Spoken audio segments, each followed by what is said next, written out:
Staying home alone isn't something that usually bothers me. I like my solitude, especially when finals week looms and my roommates have all gone home for the weekend. The silence of the house was comforting at first. No distractions, no interruptions. Just me, my notes, and a steady stream of caffeine to keep me awake.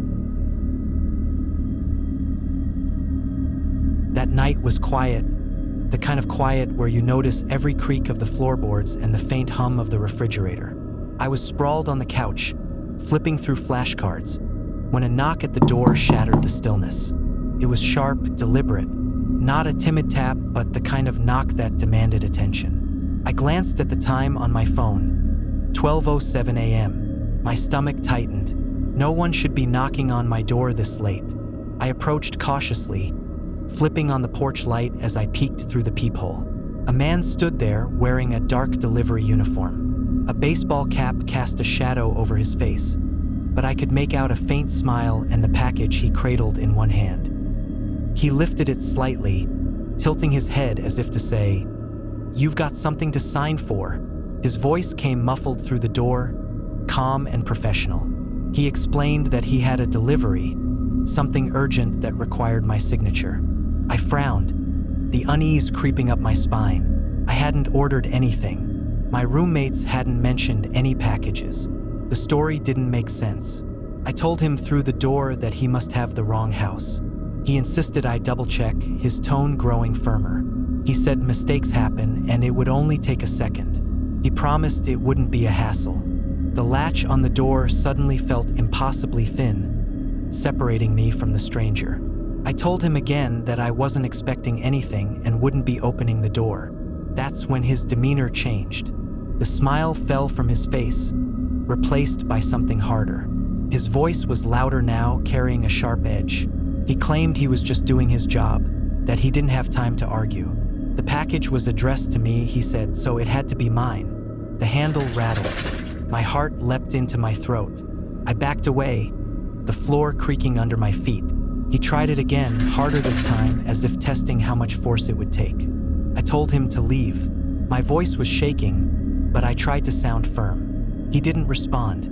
Instead, I heard him muttering something under his breath, something I couldn't make out. I grabbed my phone, my fingers trembling as I dialed 911. The operator's calm voice asked me to explain what was happening. I told her about the man, the package, the way he was trying the door. She assured me help was on the way, but those few minutes felt like hours. The rattling stopped. I didn't dare approach the door. Instead, I stood frozen in the living room, every muscle in my body tense. I thought he might have left, but then I heard footsteps circling the house, slow and deliberate. The sound moved toward the back door. My stomach dropped. I crept to the kitchen, keeping low, and peeked out the window. He was there, standing just beyond the light, the package resting on the ground at his feet.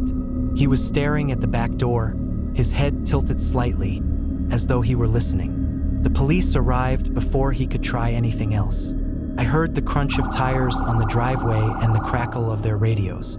By the time they reached the porch, the man was gone. The package was gone too, leaving no trace he'd ever been there. But the officers didn't dismiss it as a prank. They took my statement, asked questions, and checked the property. One of them suggested I review the security footage just in case. It wasn't until the next morning, with the sunlight streaming in, that I worked up the nerve to look at the recordings. The footage sent a chill through me. It showed the man stepping into the light of the porch, the package in hand. But before he knocked, he stood there for nearly 5 minutes, just staring at the door, shifting his weight from foot to foot. And then there was the clip from the backyard camera. Long before he rang the bell, the man had been there, crouched in the shadows near the back door. He waited, completely still, as though deciding whether to come in uninvited. I still don't know who he was or what he wanted, but every time I think about that knock at midnight, I can't help but wonder, what would have happened if I'd opened the door?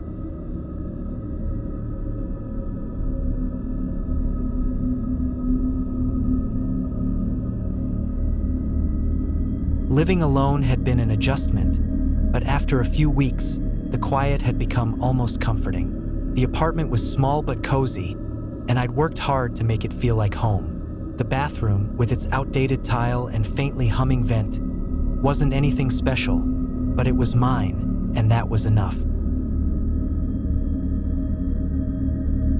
Started one night while I was brushing my teeth. The fan above the shower clicked on automatically, as it always did when the light was switched on. But as I leaned over the sink, I noticed a faint red blink from the vent above. At first, I thought I imagined it, but then it blinked again, steady, like a tiny heartbeat. I frowned, staring up at it. It didn't make sense. The vent had always been there, part of the building's ventilation system. Maybe it was some kind of indicator light, I reasoned, or something malfunctioning. I turned off the light, and the blinking stopped. Shrugging it off, I finished my routine and went to bed. The next day, the thought lingered in the back of my mind. Every time I walked past the bathroom, I found myself glancing at the vent. It was silly, really, just a harmless little light. It wasn't until the following evening, while I was in the shower, that the unease settled in. The bathroom was filled with steam, and the water pounded against the tile. I reached for the shampoo when I caught it again, the red blink. This time, it felt different. There was something invasive about it, like it was watching me. The thought made my skin crawl. I stood frozen under the stream of water, staring at the vent. Blink. My breath hitched. I shut off the water and grabbed a towel, wrapping it tightly around myself. The vent seemed normal now, just a dark grill embedded in the wall. But I couldn't shake the feeling. I pulled a chair into the bathroom and climbed up to get a closer look. The vent was secured with small screws, and I didn't have the tools to open it. I leaned closer, squinting through the slats, but all I could see was darkness. And then it blinked again. That was it. I grabbed my phone and called the landlord. His voice was groggy, probably asleep, but I didn't care. I told him there was something wrong with the vent, maybe an electrical issue. He promised to send someone out in the morning. The night was restless. Every creak of the apartment, every faint hum of the ventilation system, set my nerves on edge. The maintenance worker arrived early the next day, carrying a toolbox and a clipboard. I showed him the vent and explained the blinking light. He nodded, climbed up on the chair, and began unscrewing the grill. When he pulled it away, I saw it. A small, hidden camera, tucked neatly into the vent, its tiny red light staring back at us. My stomach churned.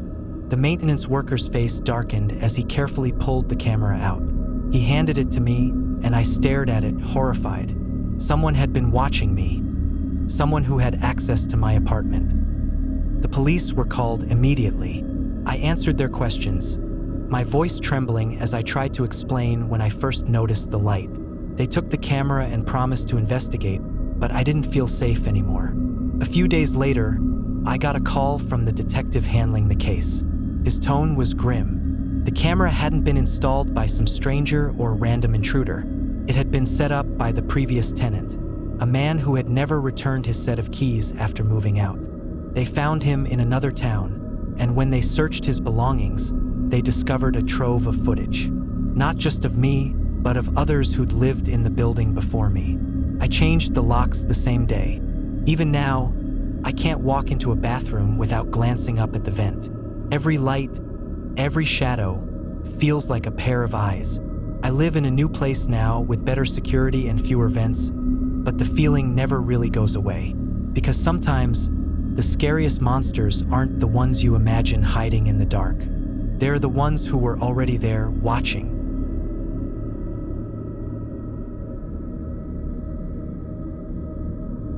If you're drawn to tales like these, consider subscribing to Spectral for more chilling entries waiting to be uncovered. And if you have your own haunting story that you'd like featured in an upcoming compilation, we'd love to hear it. Just email us at spectralentries@gmail.com.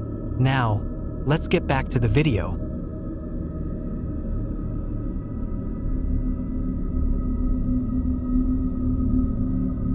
It had been an uneventful evening, and that was just how I liked it. My husband was out of town for work, and the house was blissfully quiet. I spent most of the night curled up on the couch, a book in one hand and a mug of tea in the other. The clock read a little past midnight when I finally decided to head to bed. I switched off the lights and was halfway up the stairs when I heard it. A low, mechanical groan, followed by the unmistakable hum of the garage door opening. For a moment, I froze. My husband wasn't supposed to be back until tomorrow. Could he have changed his plans without telling me? I called out to him, my voice echoing down the dark hallway. There was no response. I waited, straining to hear the sound of his footsteps or the slam of the car door, but the house remained eerily silent. Cautiously, I descended the stairs and peeked out the window that overlooked the driveway. The driveway was empty. My chest tightened. I grabbed the nearest thing I could use as a weapon, a heavy flashlight from the kitchen counter, and made my way to the garage door leading into the house. The door was locked, just as I'd left it. I unlocked it and stepped into the garage, my hand fumbling for the light switch. The fluorescent bulbs flickered to life, casting a harsh glow over the empty space. The garage door was wide open, revealing the dark street beyond. No car, no husband, just the yawning void of the night. Swallowing the lump in my throat, I hit the button on the wall. The door rumbled back down, sealing the garage shut. I stood there for a moment, listening. Nothing, just the hum of the light above. Shaking my head, I tried to convince myself it was a malfunction. Maybe a power surge or a glitch in the system. I went back inside, locked the door behind me, and double-checked the front door for good measure. I had just climbed into bed when the sound came again. That low groan, the hum. The garage door was opening. My heart raced as I grabbed my phone and darted downstairs. Peeking out the window again, I saw the door fully raised, revealing the same empty driveway. I called 911. My voice trembled as I explained what was happening. The dispatcher assured me an officer was on the way. This time, I didn't dare go into the garage. Instead, I locked the door to the house and waited in the kitchen, clutching my flashlight like a lifeline. Minutes felt like hours until I finally saw the red and blue lights flash across the walls. I ran to the front door and let the officers in, explaining the situation as quickly as I could. They checked the perimeter of the house and found nothing unusual. Then, one of them cautiously entered the garage while the other stayed with me. It wasn't long before I heard a shout from the garage. The officer emerged, his face pale, leading a disheveled man in handcuffs. The man's hair was greasy, his clothes torn, and in his hand was a crowbar. The officer grimly said he'd found him under my car, waiting. I felt the blood drain from my face as the words sank in. The man didn't look at me as they led him away, but I'll never forget the expression on his face. A twisted grin, as if he was proud of what he'd done. The police told me later that the man had likely been targeting houses with automatic garage doors, exploiting a trick to force them open. He had no connection to me or my husband, just a random act of malice. I replaced the garage door system the next day and added new locks to every door in the house. But even now, I can't shake the sound of that door opening in the dead of night, knowing how close I came to stepping outside. Some nights, I still hear it in my dreams. The low groan, the hum, and the hollow silence that followed.